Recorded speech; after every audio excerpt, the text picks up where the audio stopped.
Hi, Steve Van Metre, and welcome to your Wednesday night premiere, where we take 15 minutes every Monday and Wednesday night to try to make sense of a market you really can't make sense of right now. It really reminds me of the dot-com bubble. Everything just seems so irrational. Now, we're not getting the big shoot to the moon like we did back in the 2000s from stock prices, but investors really irrational these days. I'm just surprised.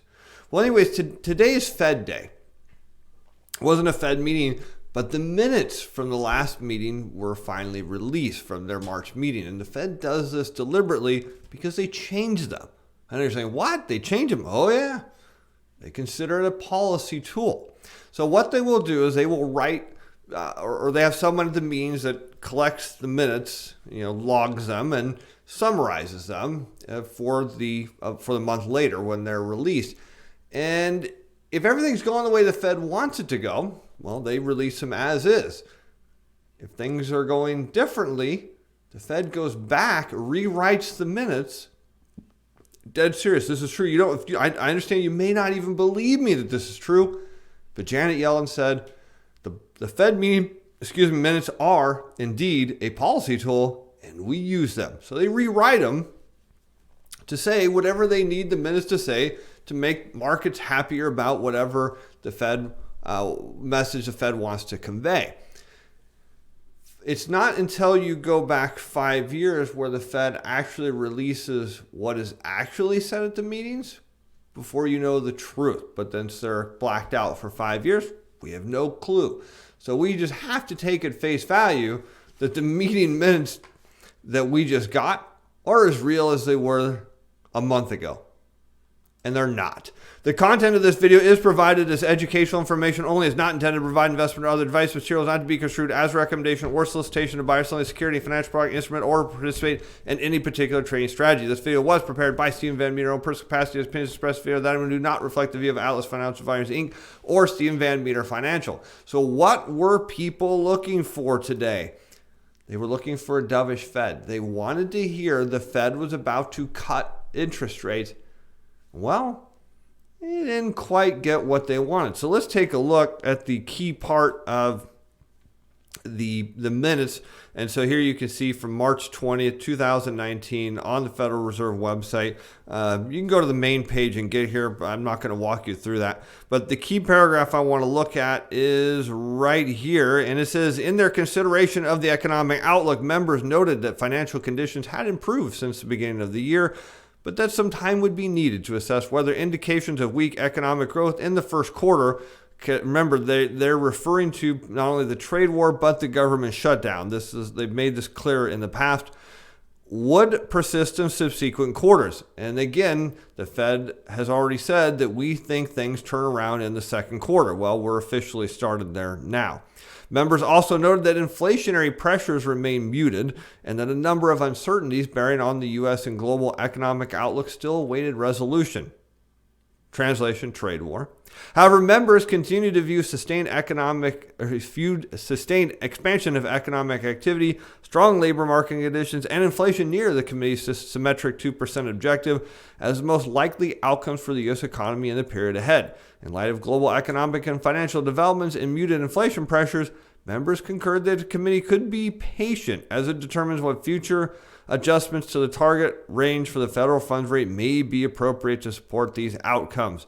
So the translation is simple. We're not raising, we're not cutting, we're doing nothing. We're just going to sit here and wait.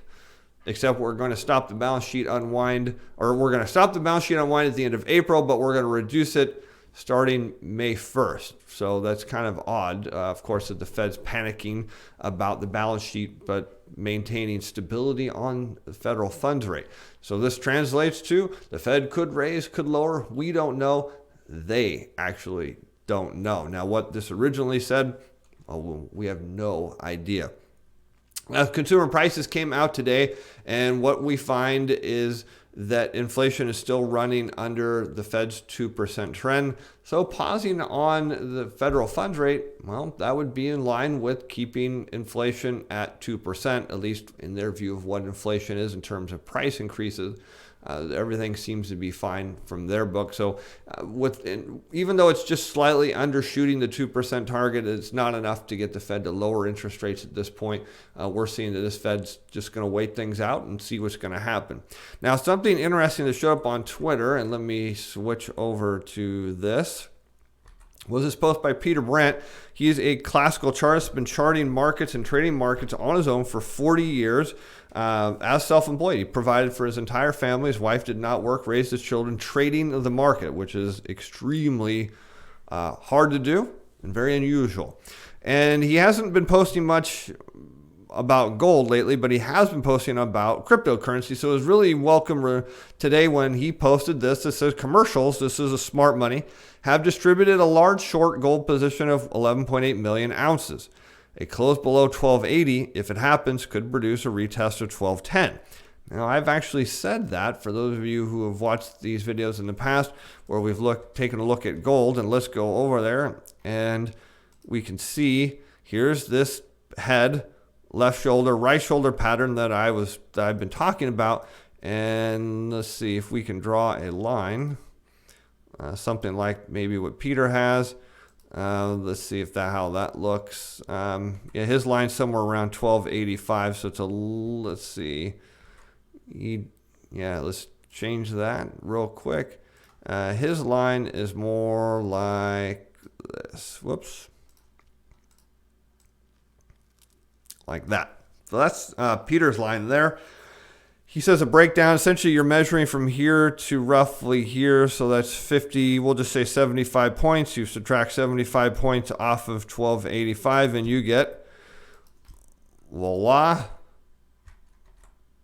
1210. So there you go. So that's interesting that he kind of had the same opinion that I've had when I've looked at this, and that's really cool because when there's someone who has a lot more experience than you, it's good to see if you can come to the same conclusion. And I kind of had, except I didn't have any charts from him. So that kind of says if he is right, and we'll leave this on here, but let's just change the color so it looks a little different.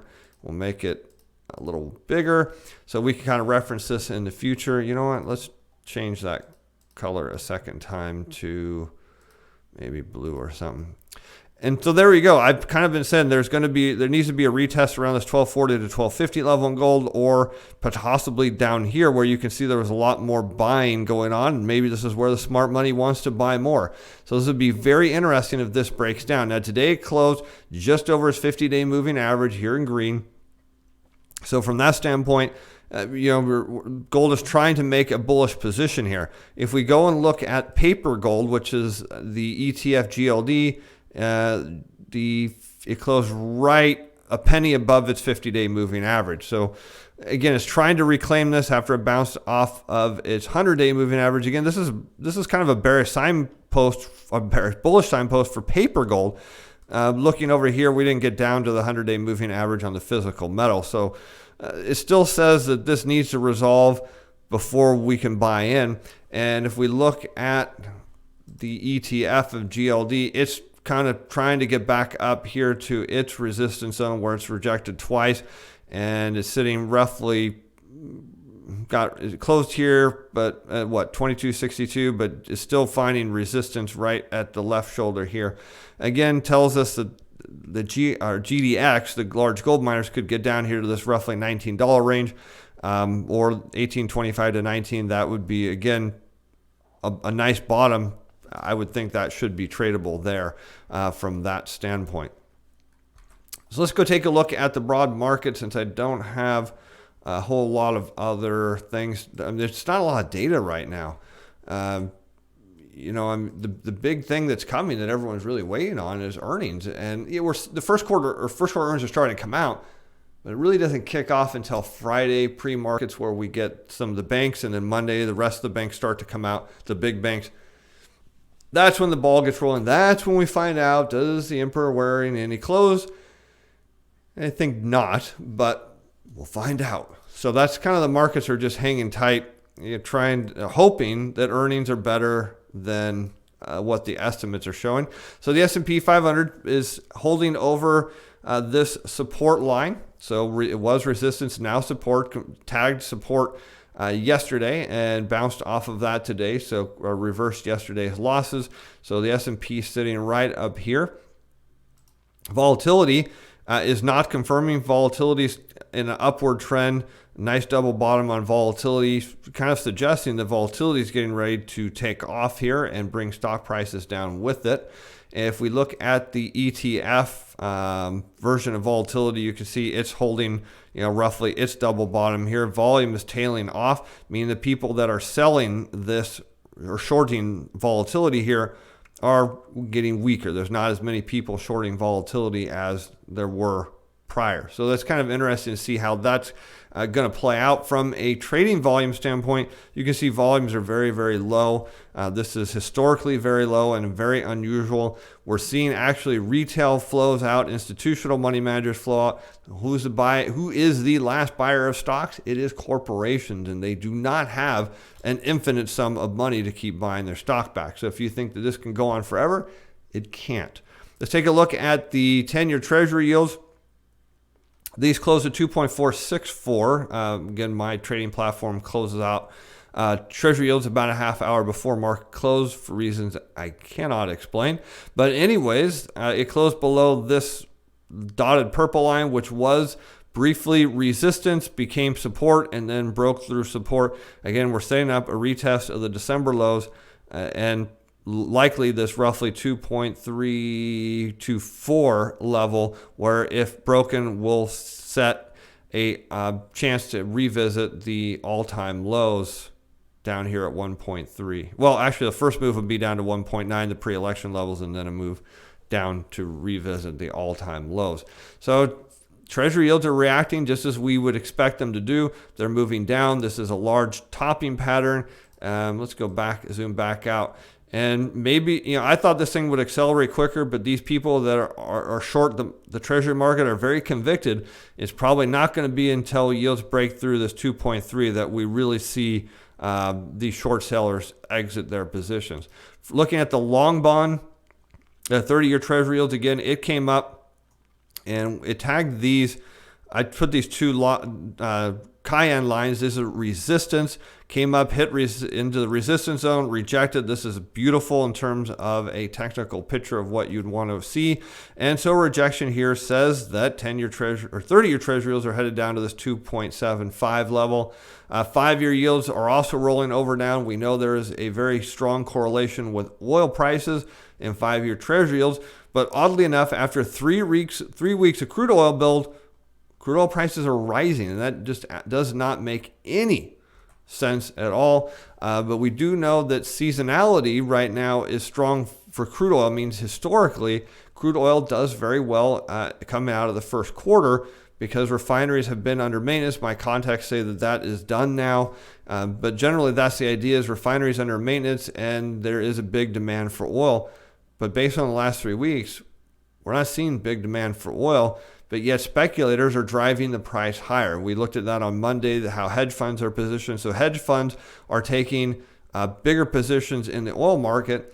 And yet if we go back up here to 5-year yields and add an overlay of crude oil, you can see they're off. They're way off.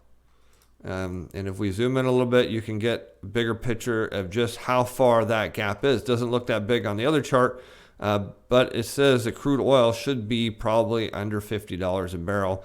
Probably, let's see, right back where, it bounced up. It's a little, should be right around $50 a barrel and sitting at 64. So we know there is some price dislocation in the oil market for sure. Let's see, we've got a few seconds left. Let's go take a look at the ags. A lot of damage going on in the farming region. More storms are coming. And so I found some support right here, which is good. And we're seeing buyers coming in on every day that's dipping. We're seeing buyers come in, and then today buyers are coming in. And so this is setting up, the next leg for ag commodities to rise. And given all the crop damage that is yet to find its way into the government data, and all the storms and everything. If you don't believe me, just go onto YouTube and start doing some searches for crop damage in the Midwest or storms, and you'll see it's bad. And so we're starting to finally see the snow from the northern part of the country start to melt, and that's going to bring more flooding. There's more rain, and more rain coming after that, and even more rain.